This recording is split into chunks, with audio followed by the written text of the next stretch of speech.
And ito naman guys, you will find strength mga kapiksi para makarecover sa buhay nyo. Kasi nga sabi ko nga sa inyo guys, punong-puno kayo ng blessings, no? So itong mga blessings na to, magagamit nyo itong mga to para makarecover kayo sa buhay nyo, makabawi ngayon 2026 guys. Kaya wag nyo nang hayaan na masayang yung mga pagbangon na to, and make it count, make everyday count for you mga kapiksi. Wag nyong sayangan sa pagiging nega, but instead palagi kayong magpaka-positive and palagi kayong maging grateful, and you will definitely be blessed guys, okay?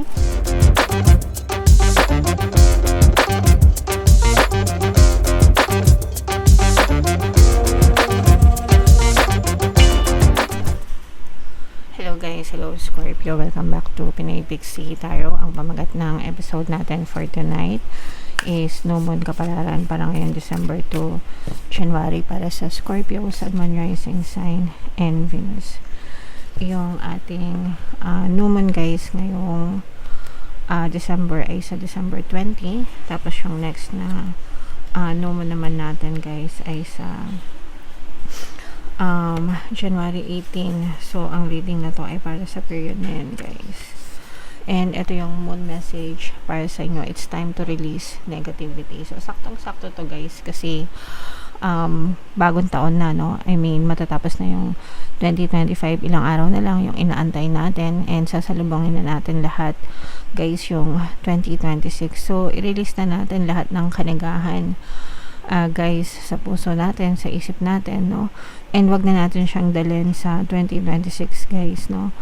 Kung gusto nyo mabago yung buhay nyo, this is the first step that you need to take guys, no?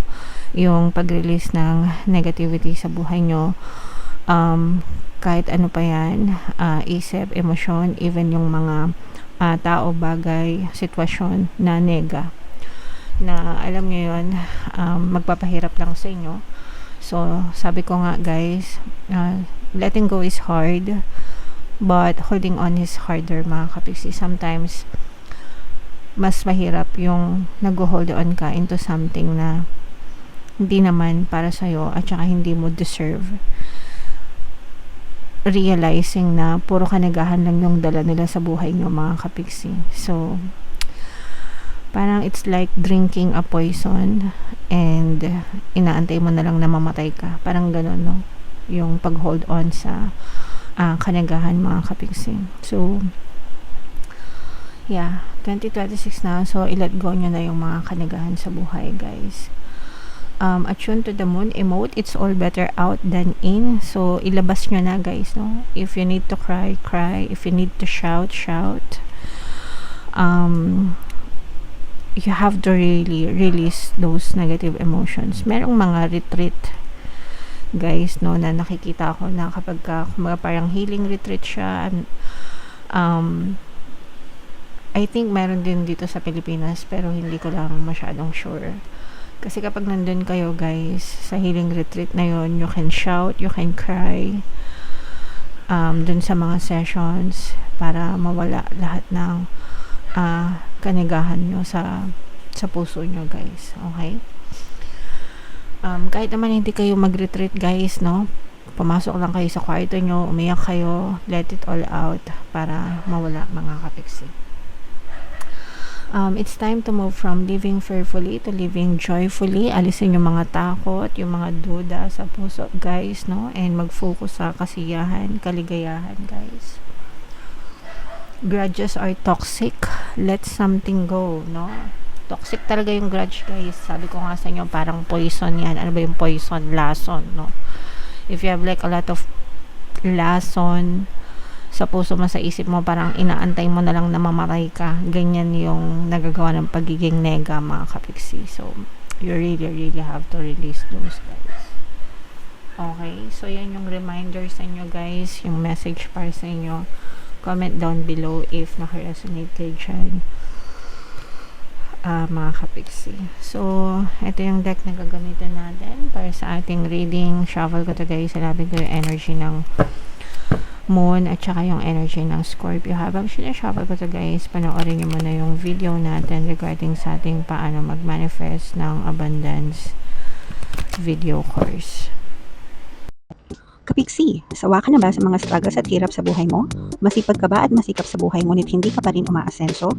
Ilang beses ka na bang nag-attempt magnegosyo at mag-invest pero palagi ka pa rin nalulugi?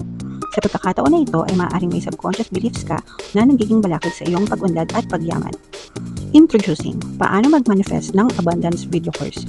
Dito ay matututunan mong ma-overcome ang mga balakid mo para tuluyan ka ng umunlad, umasenso, sumagana, maging matagumpay, successful at maswerte sa iyong kabuhayan, pera, trabaho, negosyo, salapi at kaperahan ng bonggang-bongga.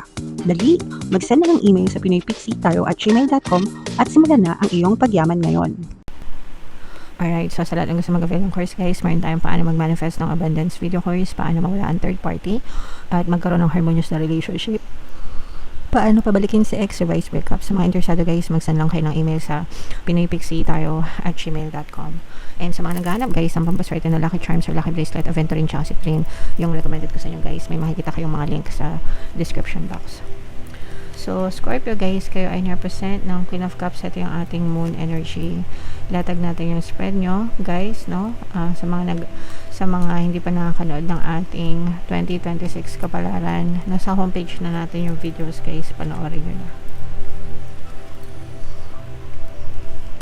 Okay, so ito guys, this is both negative and positive, guys, no? Yung iba sa inyo, yun nga sinasabi natin guys, na you have to release negativity mga kapisi, kasi for some of you talagang bilanggo kayo guys ng mga emotional pain, maraming, ibig sabihin nito guys, marami kayong mga sama ng loob, marami kayong hinagpis, no? Sa puso nyo guys, and yung iba sa inyo parang umabot kayo sa point na parang na-depress pa kayo sa buhay, na-knockout kayo dahil sa madaming bigat na pinagdaanan nyo mga kapiksi. But again, no, these are all in your head guys. Kumbaga parang I'm sensing na tapos na yung mga circumstances, pero sa isip nyo, sa puso nyo, hindi pa kayo naka-move on. So again guys, it's time to let go, it's time to release all the negativity and focus on your healing mga kapiksi, no? Focus on yourself, focus on your healing. 2026 will be better para sa inyo. So, i-claim nyo na yan, guys, no? Kasi nakikita naman talaga natin yung healing, guys, no? So, mag-heal yung mga emotional pain nyo, mag-heal din yung mga sugat nyo, guys. Pero you have to help yourself as well. Dito sa channel natin, meron tayong Ho'oponopono guys and self-love na subliminal. Ginawa ko talaga yan para makatulong sa inyo. Marami na rin tayong success stories dyan guys. So, pwede nyo pakinggan yung mga yun, mga kapiksi. Okay? So, focus on your healing guys. And ito yung sa positive naman, ito yung mga blessings mga kapiksi, no? So, sometimes, itong mga blessings na to, hindi natin nararamdaman yung pagpasok kasi nga, marami kayong mga emotional blocks. Kagaya ng mga nabanggit ko kanina, guys, no? If may mga grudges kayo, resentment, anger, yan, talagang nagbo-bottle up yan sa puso nyo, nagiging balakid yan sa kasaganaan sa buhay nyo. Pero hindi nyo na-realize guys na marami kayong blessings and marami kayong good karma na pwedeng matamasa sa buhay. So, you really have to free yourself from those negative emotions guys, para magkaroon kayo emotional freedom and at the same time, pumasok ng maluwag itong mga blessings sa buhay nyo. Kasi kasaganaan talaga ang nag-aantay sa inyo guys. Itong kasaganaan na to, ito yung resulta ng inyong mga good karma din mga kapiksi. So, hayaan yung pumasok ito ng maluwag sa buhay nyo by letting go of negativity and, you know, focus on your healing and focus on yourself. Focus on gratitude, guys. No? Focus on gratitude. Kapag nagpapasalamat kayo, more blessings will come to you as well, mga kapiksi. Yung iba sa inyo, guys, no, pwedeng maka-move on din kayo kasi you will find somebody na tutulong sa inyo, may ibsan yung kalungkutan nyo mga kapiksi. Pwedeng may makilala kayo or pwedeng meron na kayong kakilala guys na parang confidante nyo, ibig sabihin parang best friend nyo, sa kanila kayo nagsasabi ng mga sama ng loob nyo. This person may be younger than you, pwedeng lover ito guys, pwede rin na parang best friend or pwedeng mga anak, no? Sometimes meron na tayong mga adult na mga anak na parang nagiging best friend na rin natin sila. and nasasabi natin sa kanila yung mga problema natin. So for some of you, meron kayong ganyang klaseng anak na parang makakatulong na maibsan yung mga nasa damdamin nyo, guys. Okay? O kaya naman younger friend, mga kapiksi. Sometimes yung mga kabataan, marami din kayong matututunan sa kanila, guys. Okay? So, yun yung nakikita natin sa both, sa positive, sa negative. Ito naman, guys, ito ibabala ulit, no?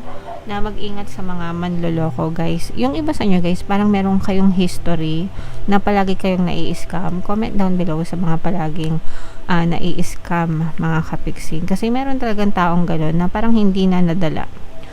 Na-scam na nung una, nai-scam pa rin ulit. So, sa mga ganong pagkakataon, guys, medyo mag-ingat kayo. Kasi ito, guys, parang feeling ko pa ulit-ulit na kayong naluloko, na i-scam. Pwedeng hindi rin sa pera, no? Pwedeng sa relasyon din, na pagdating sa relationship, baka pa ulit-ulit din kayong naluloko, no? Na parang scam na rin. Okay, so basta mag-ingat kayo, guys, sa mga manloloko, mga kapiksi. And ito naman, guys, you will find strength, mga kapiksi, para makarecover sa buhay nyo. Kasi nga, sabi ko nga sa inyo, guys, punong-puno kayo ng blessings, no? So, itong mga blessings na to, magagamit nyo itong mga to para makarecover kayo sa buhay nyo, makabawi ngayon, 2026, guys. Kaya, wag nyo nang hayaan na masayang yung mga pagbangon na to, and make it count, make everyday count for you, mga kapiksi. Wag nyong sayangan sa pagiging nega, but instead, palagi kayong magpaka-positive and palagi kayong maging grateful, and you will definitely be blessed, guys. Okay? So, i-mind-mind nyo na yung mga blessings na yan, yung mga good karma na yan, guys, sa comment section. So, additional message lang para sa inyo, desire, mga kapiksi, harness the power to manifest dreams and illusions. Guys, hindi nyo lang alam kung gaano kayo ka-powerful, mga kapiksi, no? As long as nagfo-focus kayo every single day, guys, and every single day, hindi rin ako magsasawang paulit-ulit na sabihin sa inyo, stay focused on your goals, stay focused on your desires, guys, kasi whatever you focus on, manifest. Kung ano yung focus ng attention mo, dun nagfo-flow yung energy mo, therefore, yun din yung mapupush out sa physical reality mo. Pag sinabing push out sa physical reality, that's your experience, that's your situation. Yun din yung magiging situation mo in the future. So, kung gusto mo mag-manifest yung mga pangarap mo, yung mga delulu mo, focus. Magpakadilulo ka. Focus, no? You just have to stay focused and do not waver. Ibig sabihin, wag kayong mawala ng pag-asa. No matter how hard, no matter how big your manifestation is, you can be, do, and have everything that you desire in your life, mga kapiksi. As long as you stay focused and you stay consistent, guys. Okay? Nothing is impossible, guys. Nothing is ever impossible. So, yeah. Comment down below, Scorpio, if feeling nyo nakaresonate kayo dyan, mga kapiksi. Ito yung inyong 2026 kapalaran, guys. Ito naman yung ating success stories ng paano mag-manifest ng abundance video course. Merry Christmas, Happy New Year sa inyong lahat, guys. Thank you. Have a nice day. Bye-bye.